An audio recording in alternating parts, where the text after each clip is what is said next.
And this tall drink of water, stands up and kind of does this, and then he sits down. He doesn't stand up during the whole thing. And it wasn't that he was dismissive or angry. It was just an interesting reaction. And that guy was Paul. And talk to me about what that means to you. You're a veteran. You served well.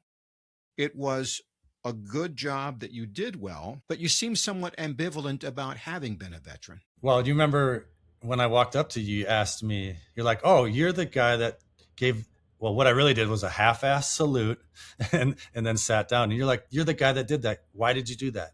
Yeah. Right. Yeah. And I told you, my answer was, I don't like being told what to do. And you instantly, you could see through that. You're like, is that it? And I was like, no, it's not it. But that is true. Like for me, I don't have any allegiance to the army, right? I have allegiance to my country, to my brothers and sisters, to the American people, but I don't to any institution like that. So to me, standing there at salute during the Army song is not something that I feel I should do. I served reluctantly to learn more about the experience of war, to sacrifice with my countrymen, to share that sacrifice. I didn't do it for patriotism or because I felt like we should invade Iraq or any of those other reasons. So I'm not reluctant at being a veteran. It's complicated.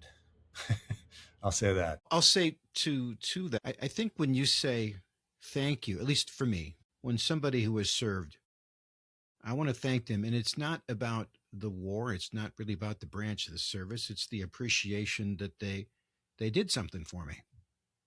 For me, they don't know me. And they could have lived their life like I did. And they took, you don't know what exactly you're going to do. You that's what you do. You follow orders. And some of those orders are, what are we doing here? And then all of a sudden you get hurt or you get killed or maybe you get bored or maybe, I don't know what, you don't know. But you gave that to me, a perfect stranger, because of your, I guess, love of country. I mean, and we call that patriotism, and then we call that a blind patriotism. And that's two different things.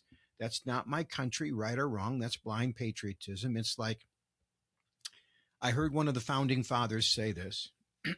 He said, if you love your family, you should love your country more, because the greatest risk to your family is your country, and your greatest ally is your country. So, and maybe he said maybe he didn't say country, maybe he said government. Right. The idea being that your government is going to be your greatest ally or your biggest enemy. So if you love your family, then you got to pour into your government more, because that's how important it is. And I call that patriotism. That's my definition of patriotism. Yeah.